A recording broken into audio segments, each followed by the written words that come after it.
Hi friends, welcome to my channel. ఈరోజు నిమ్మకాయ పులిహోర చేస్తున్నా. ముందుగా స్టవ్ వెలిగించుకోవాలి. స్టవ్ వెలిగించుకొని గిన్నె పెట్టుకోవాలి.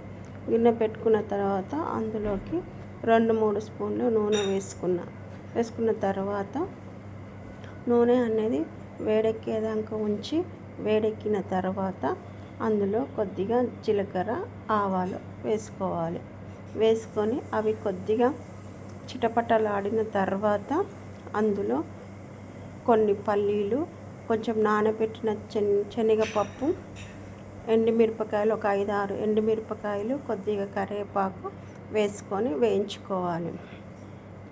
నిమ్మకాయ పులిహోర అందరూ చేసే విధానం ఒక్కొక్కలాగా ఉంటుంది. నేను ఈ విధంగా చేస్తున్నాను. నిమ్మకాయ పులిహోర అనేది అందరికీ తెలిసినదే. అది ఈజీ రెసిపీయే, కానీ కొందరికి తెలియదు. ఒక్కొక్కరు ఒక్కొక్క విధంగా చేస్తారు కాబట్టి నేను ఈ విధంగా చూపిస్తున్నాను మీకు.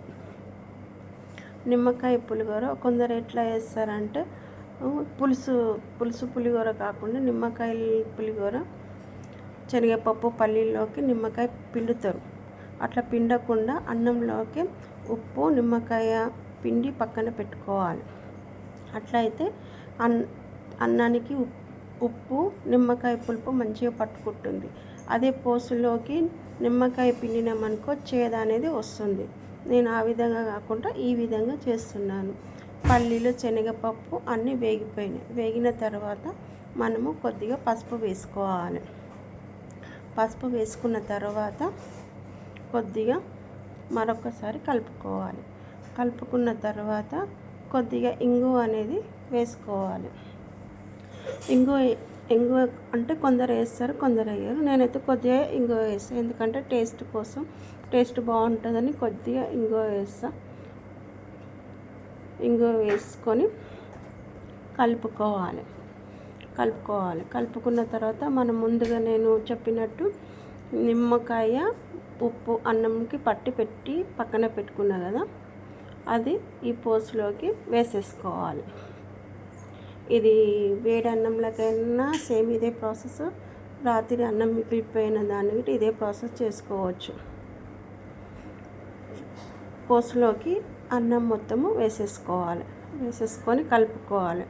ఇట్లా చేయడం వల్ల పులుపు అనేది అంత మంచిగా పట్టుకొని టేస్టీగా ఉంటుంది నిమ్మకాయ పులిహోర.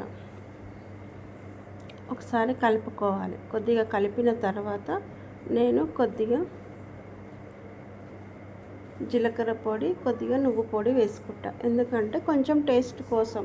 అది కొందరు వేసుకోరు, డైరెక్ట్ కలిపేసేసి చేసేస్తే నిమ్మకాయ పులిహోర అయిపోతుంది. కానీ నేను మాత్రం కొద్దిగా జీలకర్ర పొడి, కొద్దిగా నువ్వు పొడి వేసుకుంటా. ఎందుకంటే అది చింతపండు పులిహోర కొంచెం టేస్ట్ లాగా అనిపిస్తుందని నేను కొంచెం నువ్వు పొడి, కొద్దిగా జీలకర్ర పొడి వేసుకొని కలుపుకున్నా. ఇది కలుపుకుంటే ఇది అనేది నిమ్మకాయ పులిహోర అనేది అయిపోతుంది. ఇది చిన్న ప్రాసెస్. తెలుగులో వాళ్ళకైతే ఈ విధంగా చేసుకోండి ఫ్రెండ్స్. లైక్ చేయండి, షేర్ చేయండి, కామెంట్ పంపండి ఫ్రెండ్స్.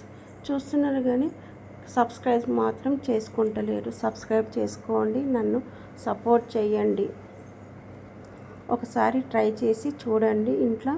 ఒకసారి ఈ విధంగా చేస్తే టేస్టీగా ఉందా నాకు కామెంట్ రూపంలో పంపించండి. చూసినందుకు థ్యాంక్ యూ.